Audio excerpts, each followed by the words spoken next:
A wealthy Middle Eastern businessman thought he could humiliate a restaurant server by speaking Arabic behind her back, assuming she was just another uneducated American waitress.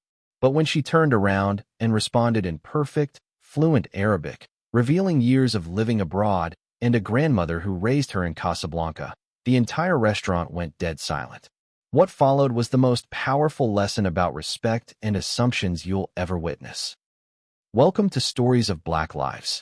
Before we dive into these powerful stories of respect, justice, and hope, please let us know in the comments which country you're watching from today. If you'd like to see more stories like this, hit this subscribe button. Please don't forget to like our video. You ever notice how a single comment, one tiny sentence, can flip the energy of an entire room? That's exactly what happened.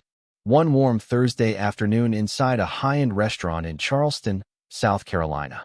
The place was polished from floor to ceiling. Marble counters, polished wood tables, quiet background music meant to calm nerves, but still remind you that you're somewhere expensive. Waiters and waitresses moved like clockwork, balancing trays with the kind of skill that only comes after months of working double shifts. That's where Zara Pemberton comes in. She wasn't the kind of waitress who disappeared into the background. She carried herself with quiet confidence, her dark hair pulled back neatly, her notepad always ready, her smile polite, but never forced. People who came in regularly knew her by name. She didn't just drop food on tables. She noticed people, remembered their orders, asked about their families. But that day, the man sitting at the corner table by the window wasn't the type who cared about that. His name was Khalil Baydown, a billionaire businessman from Qatar in town for a series of meetings.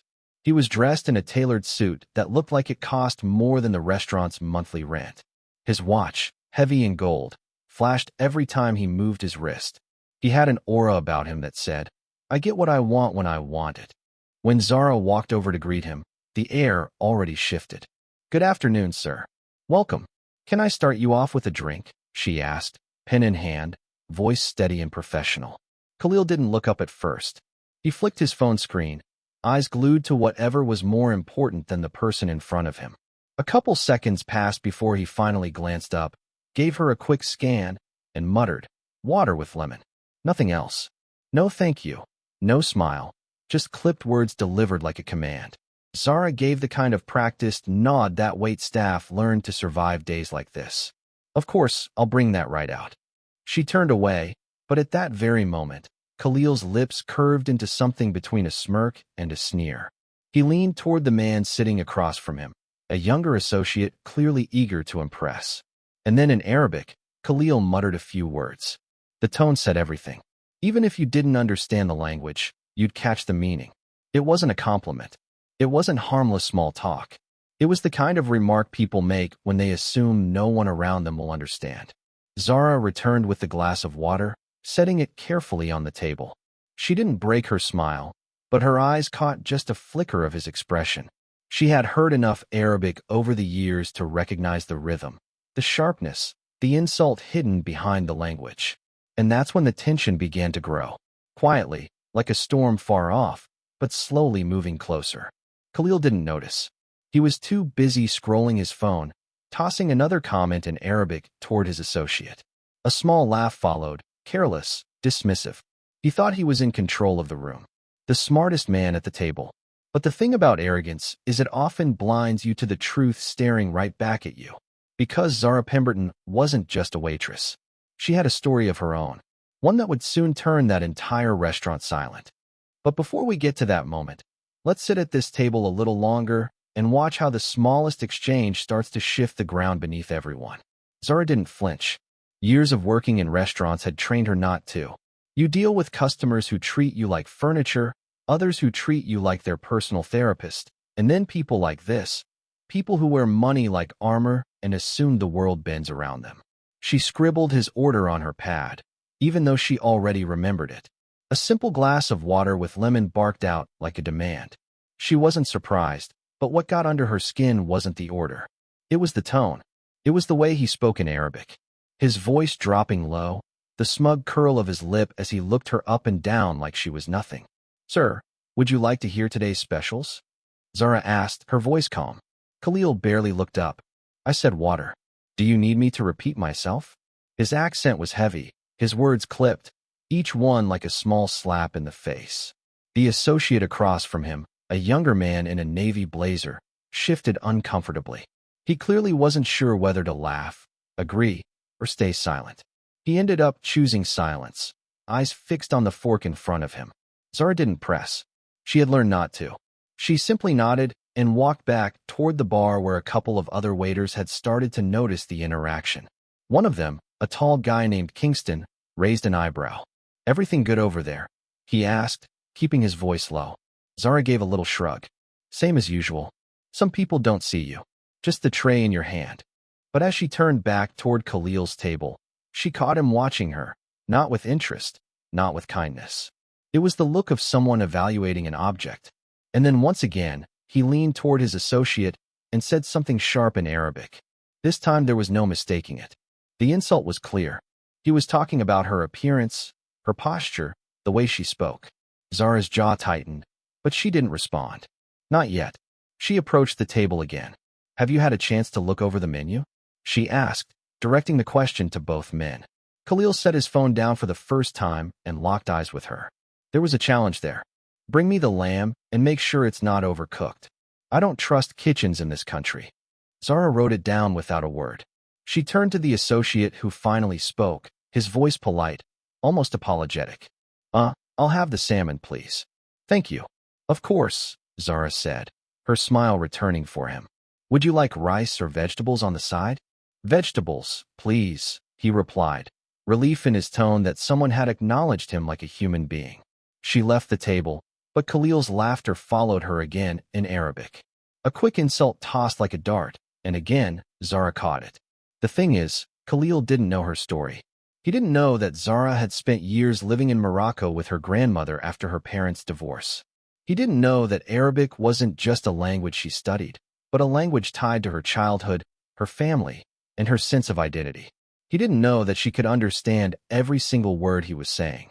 Zara carried the order slip to the kitchen, handed it over, and leaned on the counter for a moment. Her heart wasn't racing. She'd learned to control that. But inside, something stirred. Something told her this wasn't just another rude customer. This was someone about to learn a lesson he never saw coming. She took a deep breath, adjusted her apron, and walked back out into the dining area. But the real moment was still waiting. The moment when words meant to belittle her would suddenly lose their power, turning the entire room on its head. The restaurant wasn't loud, but it wasn't silent either. The low hum of conversation filled the air as plates clattered softly in the kitchen and glasses clinked at nearby tables. People were talking business, families were eating lunch, and a couple by the window were leaning close in hushed conversation. Nobody was paying much attention to Khalil, at least not yet. Zara returned with a basket of bread and a small plate of butter, the kind of courtesy the restaurant always extended. She set it down gently, keeping her smile professional. "Here's some bread while you wait for your meal," she said. Khalil didn't respond. He looked at the basket like it was beneath him. Then, turning to his associate, he muttered something sharp in Arabic, his voice carrying just enough for Zara to catch it. "Cheap, just like the one serving it." Zara froze for a fraction of a second, her hands still on the edge of the table. Her face gave away nothing, but inside the words landed like a slap. She had heard worse before. Oh, plenty worse. But this was different. It wasn't just about the bread. It was about her. The associate's eyes flicked nervously toward Zara. He clearly understood what had been said, too, but he said nothing. His silence spoke volumes. He was too intimidated to correct his boss, too eager to keep his position safe. Zara pulled her hand back, straightened, and gave a calm nod. "Enjoy," she said softly, turning away. But Khalil wasn't finished. Not yet. He leaned back in his chair, loosening his tie slightly, and spoke again in Arabic, this time louder. "Look at the way she walks, like she owns the place, a waitress with attitude. She thinks she's important because she brings plates to tables." The words cut through the air like glass shattering. A couple sitting nearby tilted their heads, confused. They didn't understand the language, but they could read tone, arrogance, mockery. It was obvious, even without translation. Zara stopped halfway across the floor, her back to Khalil, her eyes fixed on the bar. She gripped her notepad tighter. She wasn't just hearing words.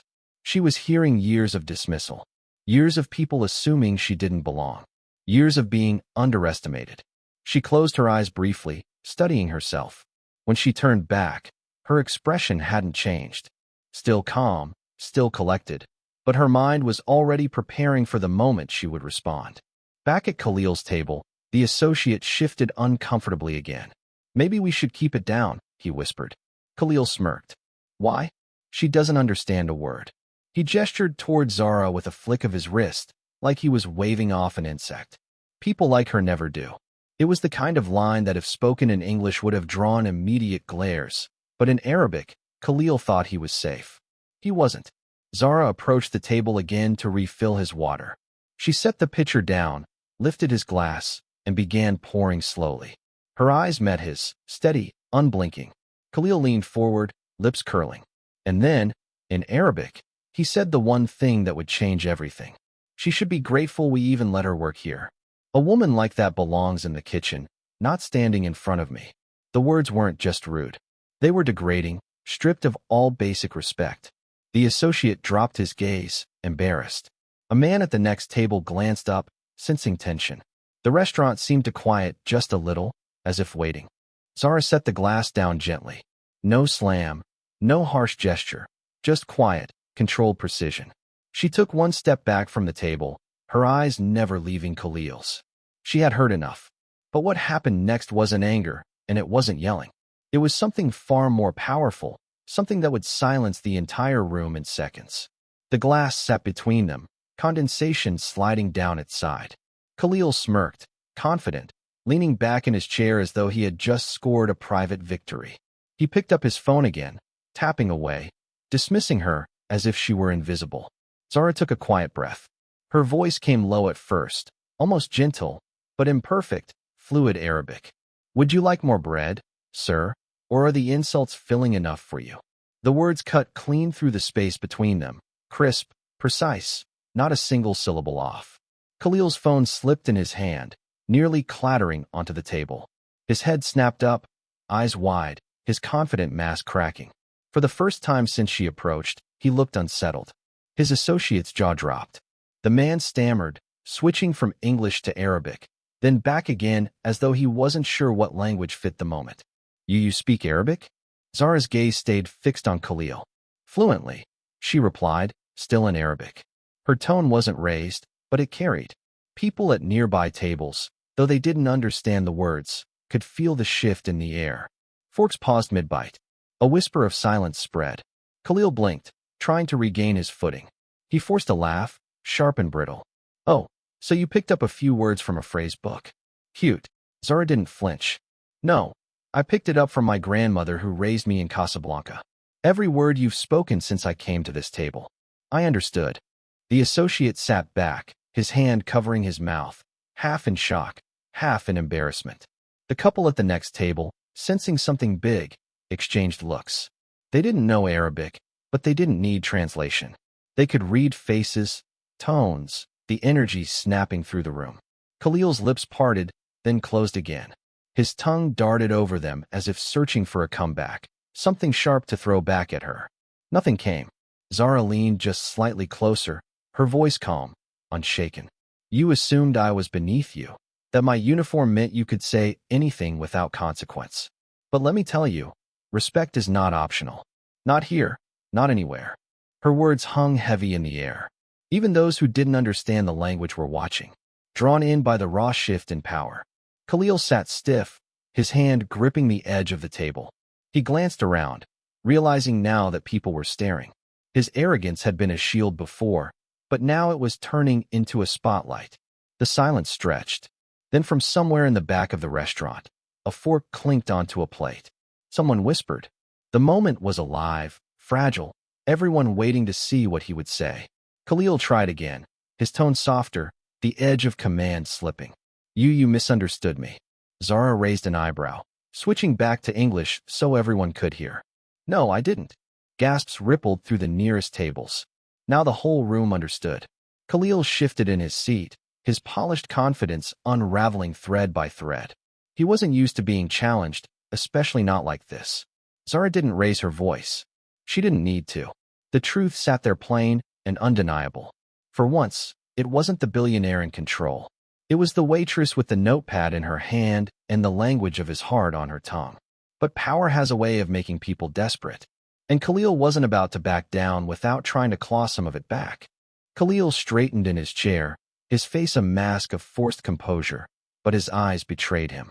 The cool arrogance was gone, replaced with something closer to unease, maybe even fear. Still, he wasn't the type to accept humiliation quietly. He cleared his throat, voice heavy with a forced calm. You think because you can speak a language, you're my equal. His Arabic rang sharper now, less playful, more defensive. Zara didn't blink. I don't need to think it. I know it. She paused, her words deliberate. And your language doesn't belong to you.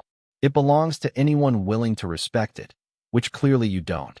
The associate shifted again, tugging at his blazer as though wishing he could sink into the floor. Khalil, maybe we should. Khalil cut him off with a hand. He leaned forward, lowering his voice, though the venom still dripped. You're nothing more than a server. Do you really think your little performance changes anything? Money decides power. Always has, always will. Zara tilted her head slightly, her expression calm, but unyielding. Money may buy you the best seat in the house, but it doesn't buy you respect. That has to be earned. His jaw tightened. He picked up his fork, stabbed a piece of bread, and bit into it hard. His movements were sharp, meant to signal control, but they betrayed his frustration. Nearby, the couple by the window whispered to each other, eyes locked on the scene. Another man at the bar shifted his stool slightly, pretending to look at his phone, but clearly listening. The energy in the room wasn't subtle anymore. Everyone was waiting, watching. Khalil slammed the fork down. Do you know who I am? Zara leaned in just a touch, her voice lowering. Do you know who you are without all this? She gestured subtly toward his tailored suit, his watch, the glass of water on the table. The words landed like a stone dropped into still water. Khalil's face hardened, his confidence wobbling. He wasn't used to being questioned like that. Not by business rivals, not by employees, and certainly not by a waitress. His associate finally spoke, voice hushed, but urgent. She's right, Khalil. People are looking. Let's not. Silence. Khalil snapped, switching back to Arabic, his face flushed, his hand tightening around his glass. You think this woman deserves respect? She's just playing games. Zara crossed her arms lightly, her stance relaxed, but strong. Games, she repeated in Arabic, her pronunciation crisp, her words echoing his with confidence. No, this is life, and every word you've spoken here reveals more about you than it does about me. The silence that followed was suffocating. Even the kitchen staff, partially visible through the swinging door, had slowed down, curious about the storm brewing out front. Zara didn't falter. She leaned back slightly, letting her presence speak for itself. Her voice softened, but the steel inside it remained. Respect isn't handed down like a paycheck. It's given freely or not at all. And right now, no amount of money in your bank account can buy back what you've just lost in this room. Khalil looked around, every eye was on him. Some filled with curiosity, others with quiet judgment. His chest rose and fell faster now, his carefully curated calm slipping further away. He forced a laugh, though it came out strained. This is ridiculous. You're making a scene. Zara shook her head, her voice cutting the air with finality. No, sir. You made the scene the moment you opened your mouth. For a moment, nothing moved. Not a glass, not a fork, not even the air itself. The confrontation was laid bare, impossible to ignore. But the story wasn't just about this clash. It was about the truth behind Zara's strength. A truth that would soon leave the room not just silent, but moved. For a long moment, the restaurant seemed to hover in suspended silence. Khalil leaned back, clutching his glass as if gripping it might anchor him, but his hands betrayed a slight tremor.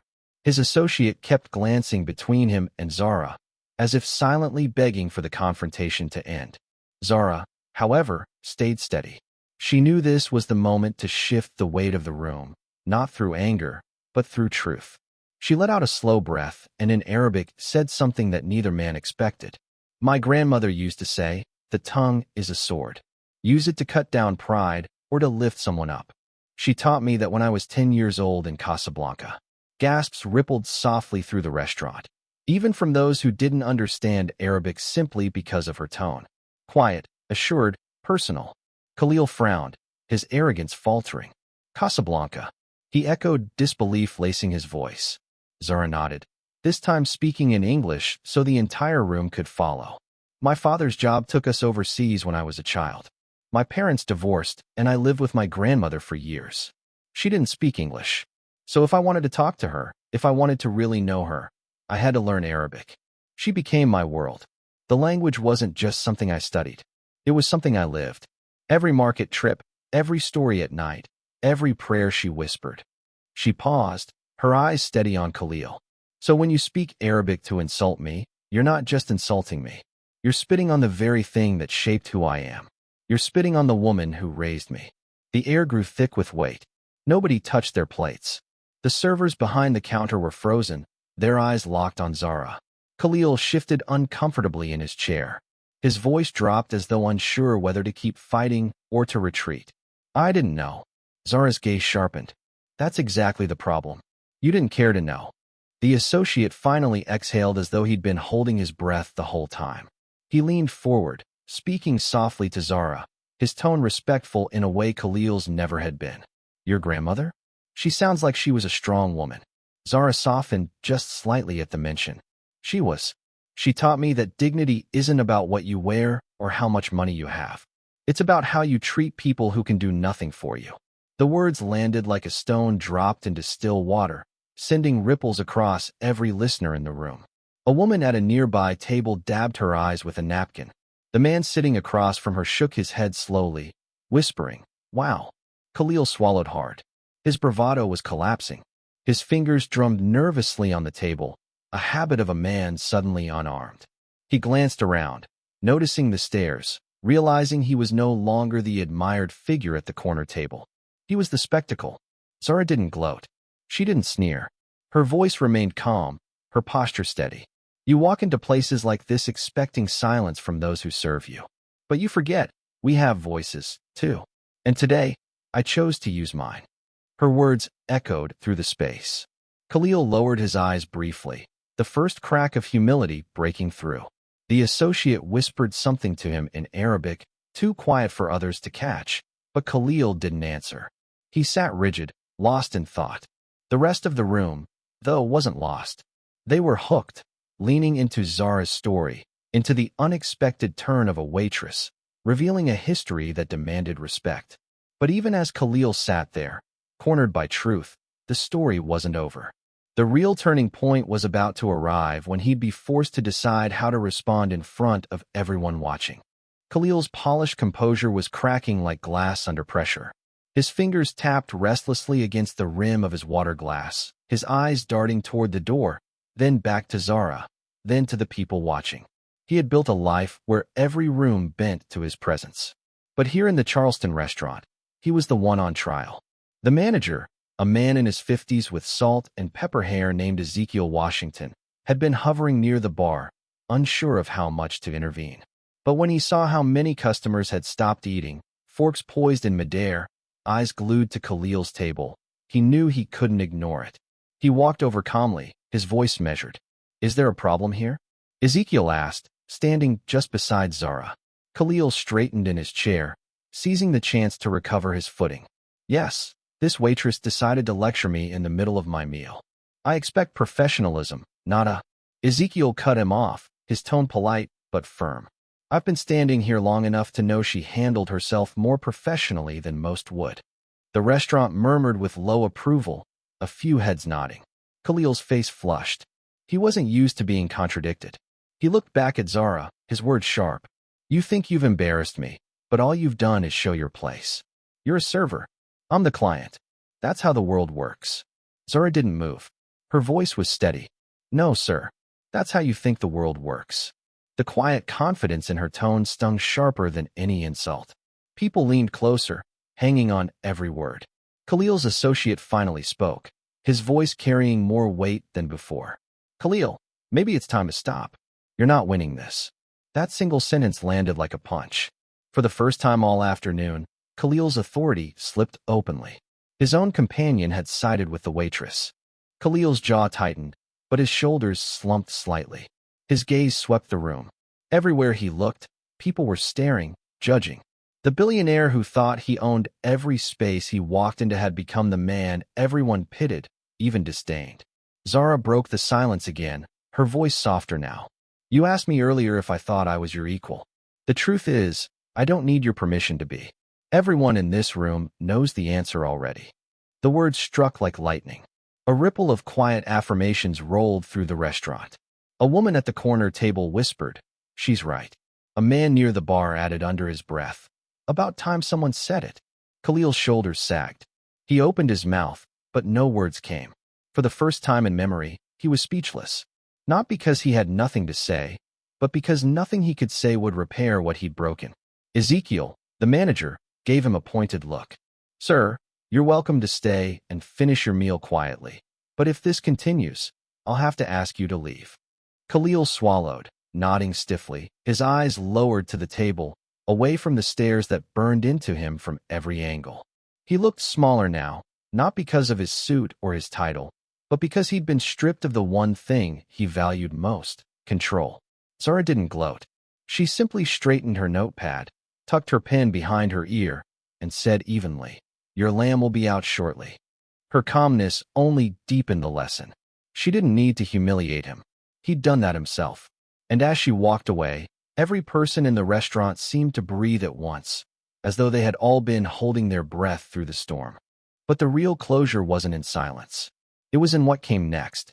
When Khalil was left to face not just Zara, but the lesson he couldn't escape, the lamb arrived minutes later, plated carefully by the kitchen staff, who were just as invested in the moment as everyone else. Zara carried it out with the same grace she gave every customer, setting the plate in front of Khalil as though nothing extraordinary had happened. No sarcasm, no lingering stare, just professionalism. Khalil glanced up at her, but this time his eyes didn't hold that same superiority. They flickered, uncertain, as though he wasn't sure what he was supposed to say or if he deserved to say anything at all. His associate sat stiffly beside him, refusing to meet his gaze, too embarrassed by the spectacle. For a while, the only sounds at the table were the clinking of silverware and the scrape of knives against plates. The rest of the restaurant slowly resumed its rhythm, though the weight of what had just happened still lingered in the air. People glanced up from their meals now and then, stealing looks at Khalil, then back at Zara, as if silently rooting for her. Halfway through the lamb, Khalil finally put his fork down. He cleared his throat. His voice was quieter now, stripped of arrogance. "You speak beautifully," he said in Arabic. Zara tilted her head slightly, her eyes steady. "It's not the language that's beautiful. It's the respect you put behind it." His lips parted, then closed again. For a man used to closing billion-dollar deals, used to standing above entire boardrooms, the weight of those words was heavier than anything he'd carried before. The associate finally broke the silence, speaking gently. "Khalil, maybe this is the kind of moment you're supposed to remember. Money fades. Respect lasts." Khalil didn't answer. His eyes drifted toward the window, out to the bright South Carolina streets where life moved on, indifferent to his wealth or his pride. He took a slow breath, nodded once, and whispered in English, "Maybe you're right." When Zara returned to clear the plates, Khalil reached into his jacket, pulled out his wallet, and slipped several crisp bills onto the tray. But when she reached for it, she didn't even glance at the money. She looked him in the eye and said, "Respect matters more than tips." Her words landed heavier than the cash ever could. Khalil hesitated, then gave a small, almost imperceptible nod. It wasn't an apology spoken aloud, but it was the closest thing to one he'd ever given. As Khalil and his associate left the restaurant, the room felt lighter. Customers began eating again. Conversations picked back up, but the story had already planted itself in their minds. They had witnessed something rare. Not just a clash, but a moment of truth. Ezekiel, the manager, walked past Zara and gave her a quiet pat on the shoulder. "Handled like a pro," he murmured. She just smiled faintly and went back to work. But the message lingered long after the door closed behind the billionaire. The truth was simple. Titles, money, and power might demand attention, but they can never command respect. That's something earned only by treating people with dignity. And sometimes the strongest voices don't come from boardrooms or podiums. They come from the very people the world underestimates. So, here's the lesson to take with you. Never assume you know someone's story. Never underestimate their strength. And never forget that respect costs you nothing, but can mean everything. If you're watching this right now, ask yourself, how do you treat the people serving you? The ones holding doors, delivering your packages, or bringing your food? Do you see them, or do you look past them? Because one day you might find that the person you dismissed is the very one who teaches you the lesson you needed most. Treat people with respect always. If this story moved you, share it. Remind someone close to you that dignity is priceless and respect is never optional.